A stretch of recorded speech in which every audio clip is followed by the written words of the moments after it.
Hi there, this is Matt with State of Flux here to give you a spoiler review for Scream 2022 or Scream 5, whatever you want to call this movie. Um, it's been a week, so now I feel a little more comfortable putting spoilers out there. For my full initial review, where I didn't really get much into like the minutia of what I liked or didn't like about the new Scream, you can watch my first review. I touch on things, but here I'm going to go a little more in depth. This is going to be spoiler-laden review of Scream. Let's start off with talking about the opening scene. I think this was one of the highlights of the movie and felt the most Scream-esque out of the whole picture. The first Scream has a perfect opening scene with Drew Barrymore getting the phone call and getting lulled into a conversation with a stranger. And it's inviting, the two talk for a little while before it turns creepy, then absolutely terrifying. And this had very much the same kind of opening. Ghostface isn't as sinister as, say, in Scream 4 or Scream 2 on the phone. The phone call is a little more gentle, even when Ghostface is revealed to be like a threat, a visceral threat. The intensity level is not quite as disturbing as you would get in, as I said, Scream 2 and especially Scream 4, which also kind of sets up the different voices each of these Ghostfaces have. You can kind of tell who's on the phone with each movie based on the characters who are behind Ghostface. I thought that was kind of a nice touch. And it very much is reminiscent in a positive way to that first movie with the lulled conversation that builds into a suspenseful one, even though we as an audience member knows essentially what's going to happen. But they subvert our expectation in that scene. The expectation is that the opening person or persons always die. And this is the first time that there's not two people that are killed in the opening scene. This is also the first time where the one person who's present survives. So already our expectations are a little bit thwarted. And I like that Tara, the Jenna Ortega character, is strung along through the whole rest of the movie. I'm not in love with the treatment of her character in that she's just kind of a plot device to use against Sam throughout the thing, and she doesn't really have a whole lot of presence in that final battle too much. But that's moving on. Tara was my favorite character of the ones, the new characters added into this movie. So I guess I'll leave it at that. Moving on, we get introduced to Sam, the new Sydney posit for this film. And much like Sydney, she's a character who has a vulnerability, but a physicality to her that you can tell she's going to not take this sitting down, she's going to fight back. And that presents the first criticism I will have. Not anything to do with that, but the character of Sam is the lineage character. Like I said in my non-spoiler review, Scream 5, because that's essentially what this is a dissection of the requel. The requels are your Force Awakens, your Ghostbusters Afterlife, your Halloween 2018s of the world. These are the sequel remakes or reboots. And with all of those films that I just mentioned, they are predicated on lineage. And Sam is our lineage character. And this film does something kind of interesting where the lineage character isn't one of your core survivors. It's not a Prescott, it's not a Weathers, it's not a Riley. It's a Loomis that we never knew we had. And it gives us this big bombshell, which is that this girl is illegitimate daughter of Billy Loomis, the first killer of the first Scream movie. And it is treated as a bombshell moment when she's looking in the mirror after taking her like mental medications and sees Billy talking to her in a digitally de-aged way, which is mostly effective. And it is kind of like a heart-stopping moment. But this is where my criticism comes in. The use of the lineage character, which is important to these requels, could have been purposed well if they didn't drop the ball with it. I say that we have this big bombshell moment, and it's treated like a bombshell in that scene for the audience. We have a moment to like really reconcile with the fact that she is the offspring of Billy. Billy had a illegitimate child, and you're going back and rewinding through what you know about his character, and it's not out of line to think that he would have been sleeping around, especially if Sydney and him had like a disjointed relationship for that year in between her mother's death and the first movie. So like you can buy into that, and that this girl is the byproduct of that. Where it kind of falls apart for me is that outside of the very next scene where she confesses this to Tara and that's why she had run away from home, it's completely dropped as a nothing non-entity. Everybody already knows this for the rest of the film. Like, I'll buy even that, like, when they go to Dewey and tell him that he might have figured it out because he's a cop. He might have been able, like, after that incident happened, that town would have been, like, circling around those two kids that committed those murders and dug up all this information. And I'm willing to bet that Dewey is the type of character that would have not wanted that secret to have gotten out for the sanctity of that kid and that kid's mental health. As we find out, once she does find this out, she goes a little mad.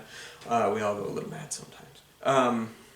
And then, but he would have done it for Sydney's sake, right? There's no way that I would believe that Gale Weathers would have known this and not exploited it, to the point where this would have been common knowledge for everybody. So Gale couldn't have known. And I don't feel like Sydney would have known. The movie drops the ball in not allowing Sydney or Gale, specifically Sydney, to have the moment of like, holy crap, you're Billy's daughter. And what does that mean to me? How do I feel about you just knowing this? Like, that scene is incredibly important, and it's not present there for us. So the rest of the time when we're dealing with this, as an audience, it just kind of feels forced, and it doesn't really ever justify itself outside of Billy revving her up to take down the killer in the final scene. Spoiler alert. So I struggle with that. And furthermore, I struggle with the fact that Billy is the one that revs her up into taking action into her own hands. Sydney takes her own, Sydney and Gale take their own agency at the end of the very first Scream and fight back against Billy and Stu, without justification or anybody else needing to tell them that they're in a survival situation that they need to get on top of. Here, Billy comes in like almost heroically revving her up to take down the killer like she should. And I feel like heroifying Billy is not what you want to do. Now, maybe this is a plot thread that they want to explore in, say, Scream 6. But as of now, with this individual film, I'm not on board with it. And this is my biggest criticism of the film. I was not in love with the resolution of the Billy Loomis lineage. I was fine with it for the first act, but by Act 2 and 3, when nobody treats this like news or allows it any of the emotional weight or heft it deserves, it just kind of drops for me. So I guess that would be kind of my criticism of the movie. Otherwise, I think this movie is fan-freaking-tastic. The other thing that I mentioned, and some people have asked me about, is I felt that the killers were really obvious. Like, the only other time I had that was when I watched Scream 2. I figured out the killers of Scream 2 because Mickey disappears throughout like half that movie, and it makes only logical sense that he's the one doing it, especially when he's the videotape guy and he's videotaping Dewey and Gale in the videotape center, and that's where like a large act happens.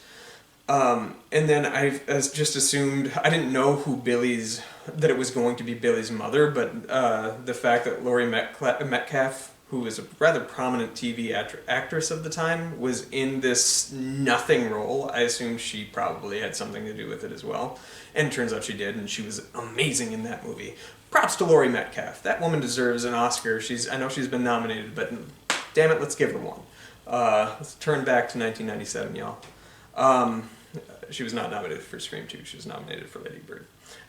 Moving back onto this one. I felt that the reveal of this was really obvious.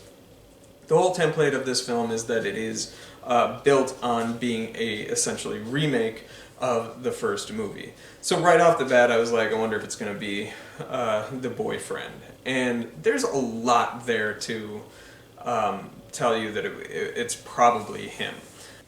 Jump cut time. Sorry if you this got a little bit disjointed. I was talking about the boyfriend killer, Richie. What tipped me off with Richie was the superficial cut on the arm. I know in Scream 2 that was something used as a misdirect, and it was, I just felt that maybe this time around it wouldn't be, especially since they made no comment of it. It was just a visual reminder to the audience, like, oh, he probably isn't the suspect because last time this happened in Scream 2, we all thought he was the killer, but he wasn't. And then the other thing was, Dewey was the posit Randy character in this one. He's the guy giving the rules. And in Scream 1, Randy figured out who the killer was pretty immediately. And I felt that since Dewey was the one doing the rules and is the Randy character for this film, and he immediately says, you should lose the boyfriend, it's probably him. He's new to your life. He's probably the killer. I just felt that that was probably going to turn out to be true. And sure enough it was. Also, his obsession with the Stab films happening very suddenly was kind of weird to me. He seemed to know absolutely nothing about Stab, and then immediately became like knowledgeable of it to the point when he goes and meets Dewey for the first time. He knows that he's in a relationship with Gale, that they're married and stuff like that, but that wouldn't have happened until, say, Stab 3 or 4 or whatever it would have ended up being. So if he only watched that first one at the hospital, it seems kind of suspect. So I had suspicion of him. And then Amber, I also felt, was a very plausible character, and I assumed of the friend group it was either going to be her or the actress with the pink hair. But I was leaning more towards her for 2 reasons. One, it was her phone that Ghostface was talking through, and I know that there's that throwaway line that it was a cloned cell phone, but I didn't necessarily buy that because last time something like that happened, it was in Scream 3. Right? And Roman is calling Jenny McCarthy, Roman Bridger, the killer, is calling Jenny McCarthy's character and using his own voice, and then switches it to Ghostface. I was like, this franchise has already established precedents for this. I'm gonna place my bets here that maybe she's involved, and certainly she was. But the real tip-off moment was the sincerity of her saying she was the killer in the basement with Randy's niece. That was where I was like, oh man, I didn't believe it when Randy's niece said she was the killer. I fully believed it when Amber did. And I was like, that was my moment where I was like, I think it's her. So, yeah. The other big spoiler reveal for this is that Dewey dies, finally. After having a reprieve, he was supposed to die in the first one, and Wes and crew liked him so much they just shot an ending with him getting loaded into the ambulance that wasn't even necessarily supposed to make it into the final cut, but Dewey survived that. He was also supposed to die in Scream 2, but Wes said, we got away with it once, maybe we can do it again, and he did. After getting those reprieves from those first two movies, he finally passes in this one. And that broke my heart. Like, I saw this at 7 in the morning the last Thursday at a special screening, and it literally set the tone for my day. The whole rest of the day I was sullen. I was really, really bummed out, and I can't believe... like, I hadn't been hit this hard by a fictional character's death since, like, Endgame, or... I don't even know if Endgame hit me quite as hard as Dewey's death, which is really weird and sad. But it's true. I love that character and these characters so much. So that really... that hurt. However, much like Force Awakens, the scene that it happens is telegraphed. You know he's going to die the moment he's enters into that hallway, and I wish that hadn't been. I wish it would have been a little more organic to the story and not a forced scene where the two characters confront each other. However, as a film that's commenting on the requel, it is kind of how these movies go. So I guess I wasn't... I'm not disappointed it's there. I think it's an earned death. And I like how that ignites the fire under Sidney and Gale to really stop this time around. I do feel like those two characters kind of got marginalized and pushed this side a little more than I had anticipated, especially with all the previews really emphasizing their inclusion in the film. And certainly they have a dramatic weight to the film, but they, especially Sidney, feel a little out of character. Like, her character development in 1, 2, 3, 4 seems like organic rising trajectory. I feel like we've learned something new about her each time, and in this time we learn new facts about her, i.e. that she has children. She's married to a guy named Mark, who I believe is Mark Kincaid from the first, or from Scream 3, the first movie he was introduced in. But we don't really learn anything else new about her besides like just kind of familial stuff about her. And kind of the same with Gale, outside of she chose career, as she always has been kind of wont to do, over family. And Dewey's life just kind of was sad, so I think that was also what hit me super, super hard with that. And this is a mild criticism, not towards the movie, but towards a contradiction. This whole movie is made for Wes Craven. The film is dedicated for Wes, and stuff like that.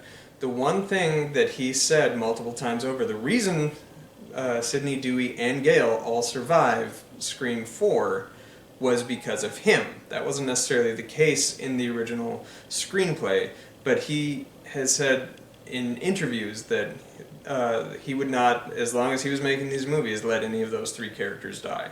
They were going to be the franchise. They were the ones that deserved to be the Freddy or Jason or Michael Myers of the franchise. Ghostface could be interchangeable, but those three elements were the key to the film. So I do think, even though this film is dedicated to Wes, and they say that everything, Wes would be proud of this movie, I think certain aspects of the film he would be proud of. But something that he would have issue with is Dewey's death. However, I do think it's done exceptionally well. It certainly hit me emotionally. Speaking of the visual of Wes, I do want to acknowledge the visual language of the film. This is shot very much like a Wes Craven movie. Wes Craven has a very distinct visual language with his films, and a utilization on how to build suspense and also payoff with like jump scares, but also organic scares that are not necessarily jump scares, and a visceral realism that Wes Craven became known for, especially in his early films of the 70s. This film leans very heavily into the visual language of a Wes Craven film, which is why it feels organic to the progression of this series. It feels like he was directly involved with the camera work of this film.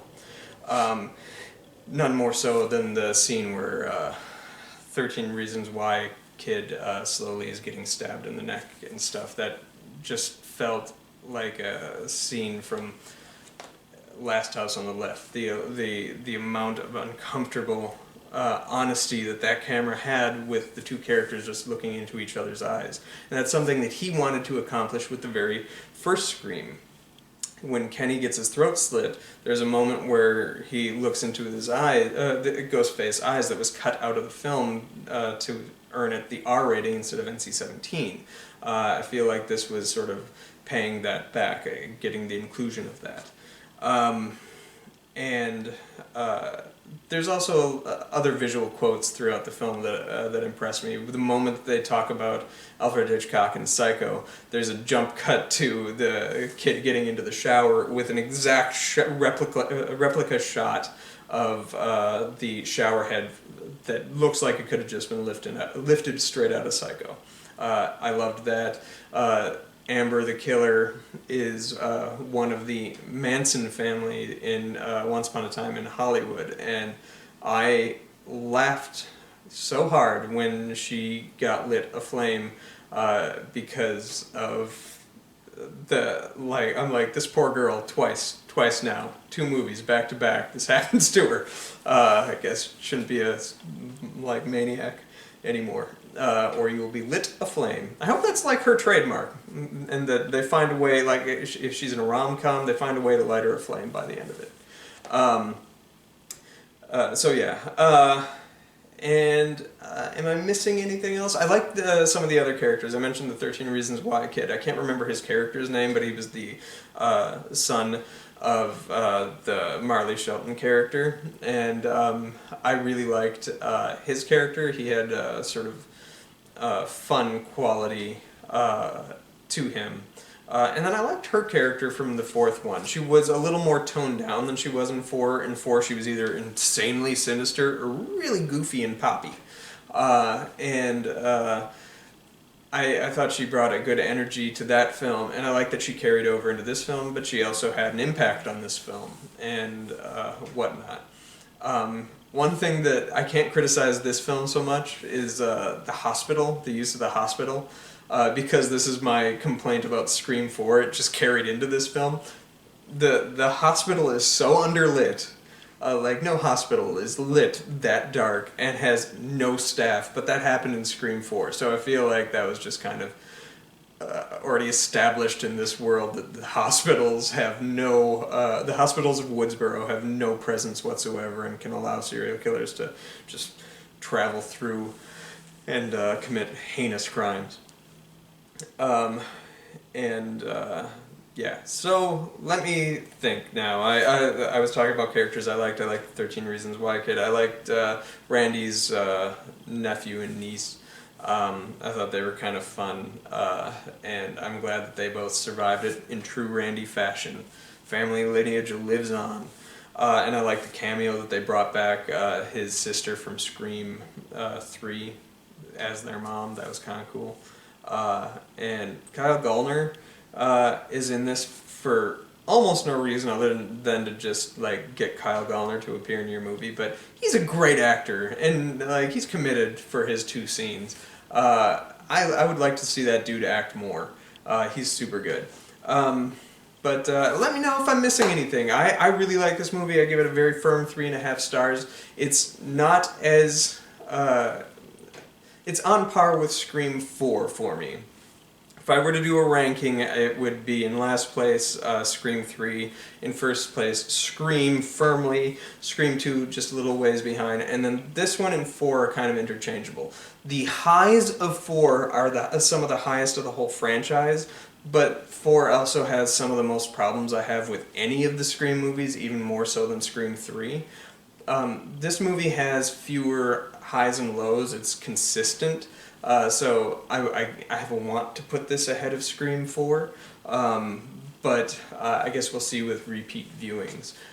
So this is either my 3rd or 4th favorite Scream movie, depending on how I feel on any given day. But it is a good continuation of the franchise, and one that I feel like I'm tapped out. I don't know if I need to go back to... Certainly don't ever need to go back to Woodsboro, but I don't know if I need to go back to the world of Ghostface, especially if they're just going to do so to kill off Gail or Sydney. I'm not interested in that. Unless they have something that they want to say about the horror, the nature of horror, the nature of real life violence, or something like that. I don't know if we need to continue on. However, this movie made bank, and depending on how it does this coming weekend, we may see a Scream 6, and I hope that if that comes to pass, they have a really solid take on it. This franchise does seem to be in capable hands, and if there is a sixth, I want to see better utilization for the Billy Loomis lineage that they've established. Give us a justification for the existence of that storyline, because this film almost had it, but kind of dropped the ball a little bit. So that's the one story thread that I feel like they might be able to build upon with a sequel. Let me know in the comments below what you thought. What is your favorite Scream movie? Do you agree with my assessment, my criticisms, my takedowns, any of that stuff? Let me know in the comments below. Drop a like and subscribe. Ding that little bell. Thanks for watching, and have a good one. We'll see you next time there's a Scream.